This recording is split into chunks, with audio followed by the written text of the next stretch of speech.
Liturgia do dia 3 de outubro de 2023. Memória dos santos André de Soveral, Ambrósio Francisco e companheiros mártires. Primeira leitura. Leitura da profecia de Zacarias. Isto diz o Senhor dos Exércitos: virão ainda povos e habitantes de cidades grandes, dizendo os habitantes de uma para os de outra cidade: vamos orar na presença do Senhor, vamos visitar o Senhor dos Exércitos, e eu irei também. Virão muitos povos e nações fortes visitar o Senhor dos Exércitos e orar na presença do Senhor.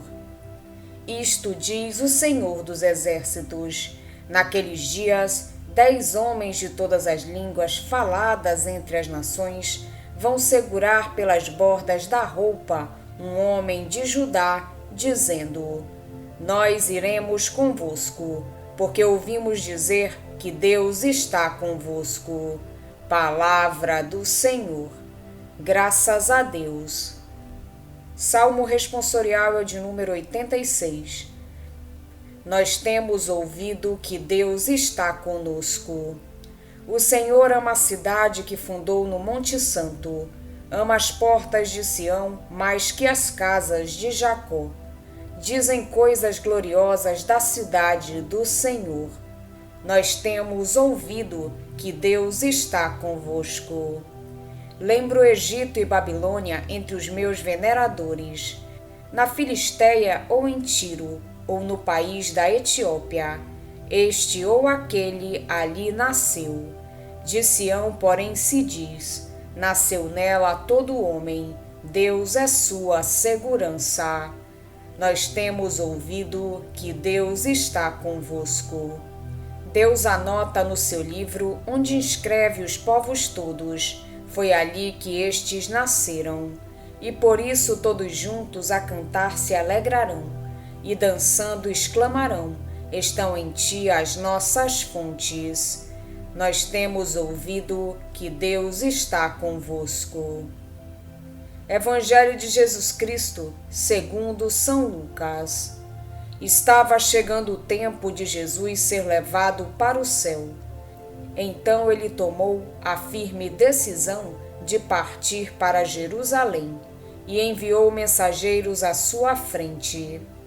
Estes puseram-se a caminho e entraram num povoado de samaritanos, a fim de preparar hospedagem para Jesus. Mas os samaritanos não o receberam, pois Jesus dava a impressão de que ia a Jerusalém. Vendo isso, os discípulos Tiago e João disseram: Senhor, queres que mandemos descer fogo do céu para destruí-los?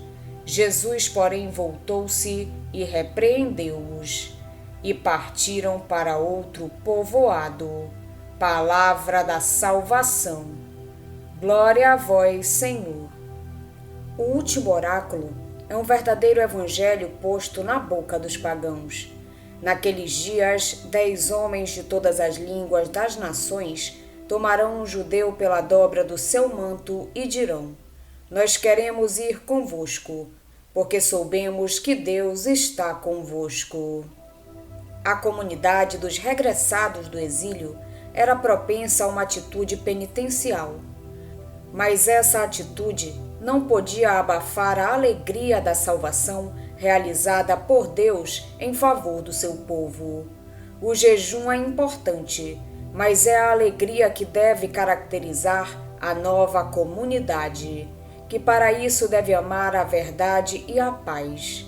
Para além do regresso dos exilados, como motivo de festa, há também a reunião de todos os povos de Jerusalém.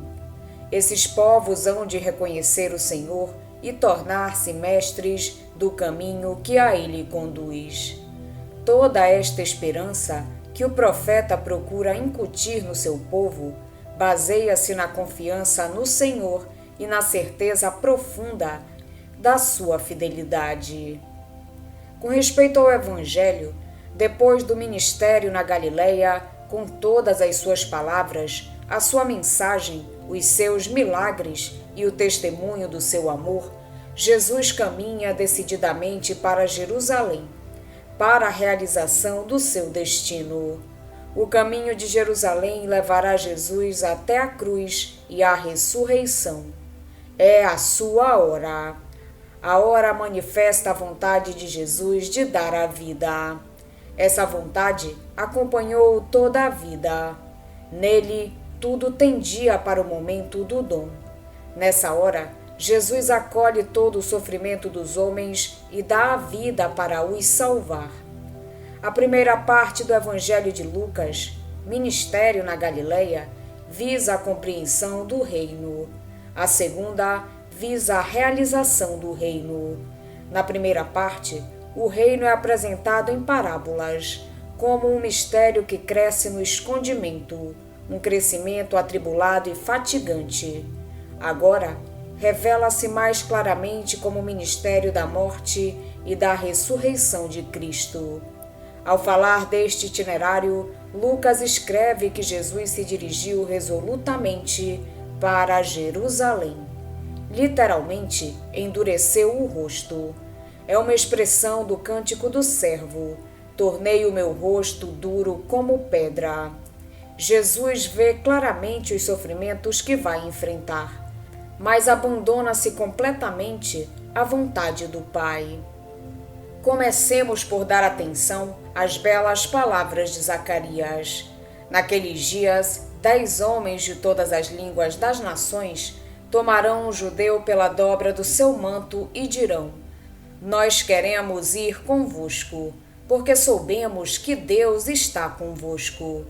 Que bom seria se isto continuasse a acontecer hoje com cada um dos membros do novo povo de Deus, a Igreja.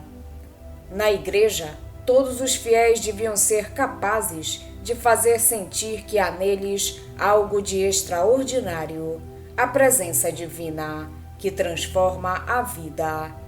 Um descrente ou um simples ouvinte que entre numa comunidade cristã, vendo o que ali se passa, deveria sentir a necessidade de se prostrar com o rosto por terra, adorar a Deus e proclamar que Deus está realmente no meio de nós, deixando-se atrair para a Igreja.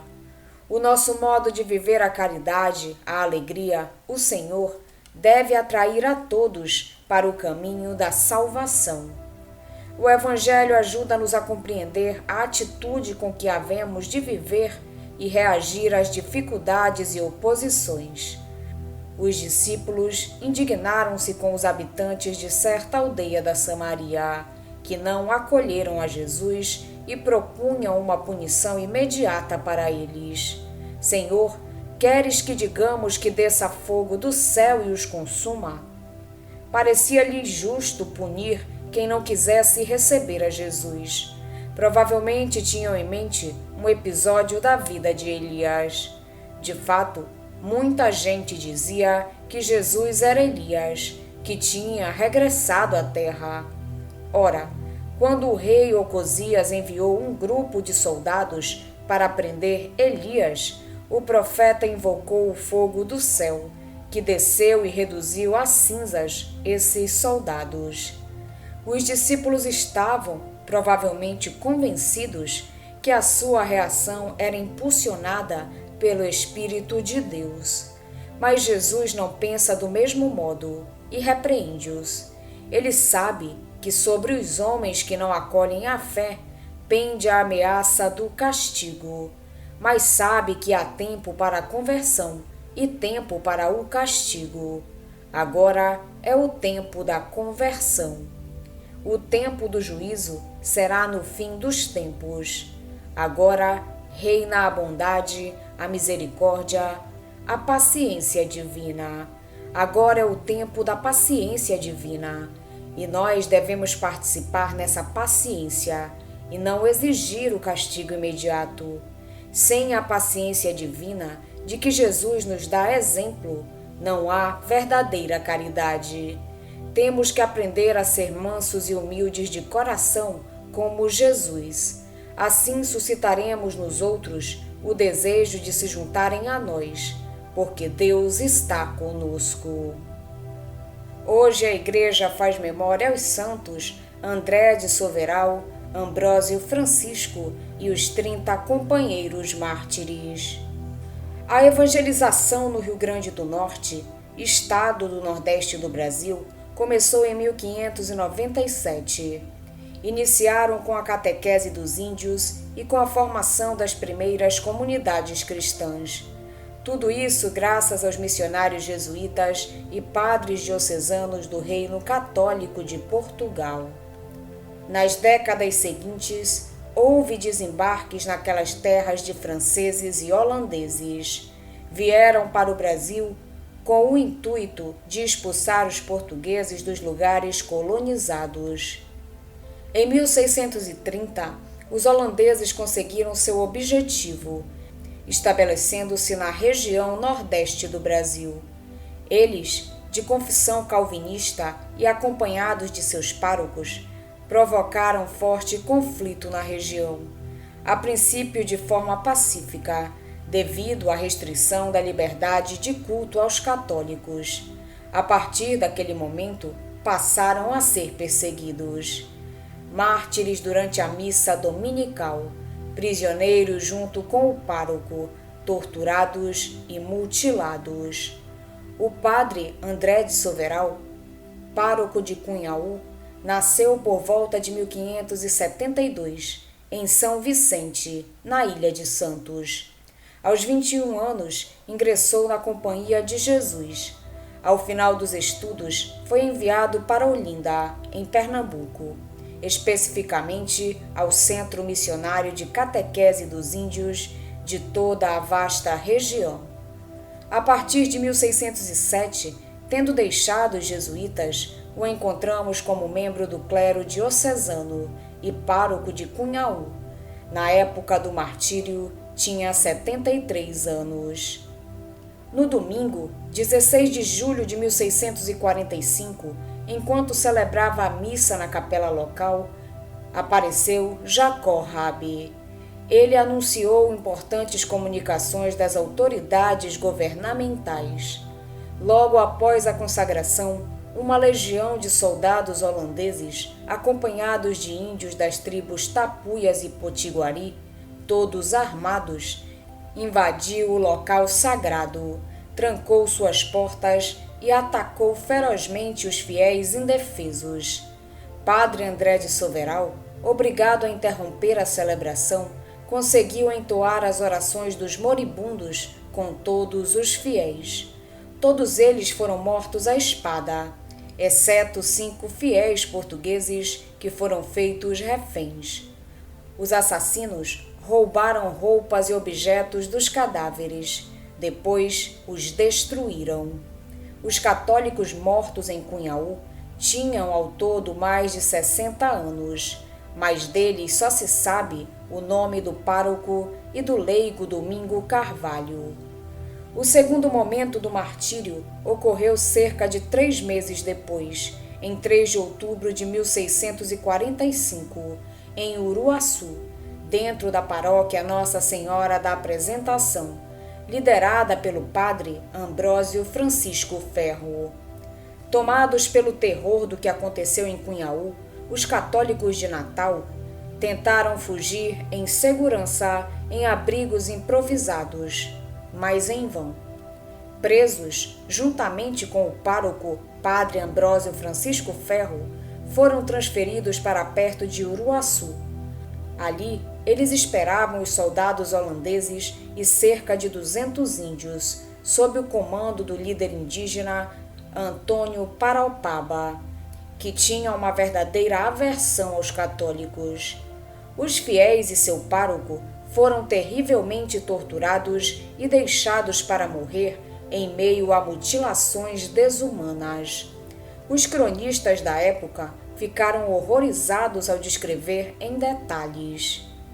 Dos numerosos fiéis mortos por causa da fé, em 16 de julho e 3 de outubro de 1645, e para os quais se manifestou imediatamente uma sólida reputação de martírio, infelizmente, apenas 30 puderam ser identificados com certeza.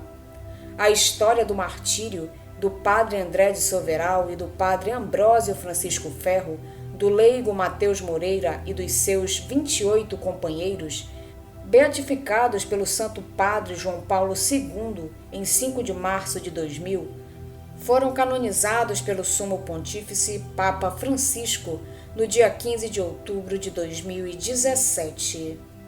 Esses valentes defensores da fé são conhecidos como protomártires da Igreja do Brasil. Vamos pedir a Deus que nos auxilie no dia de hoje para que possamos permanecer na sua santa vontade.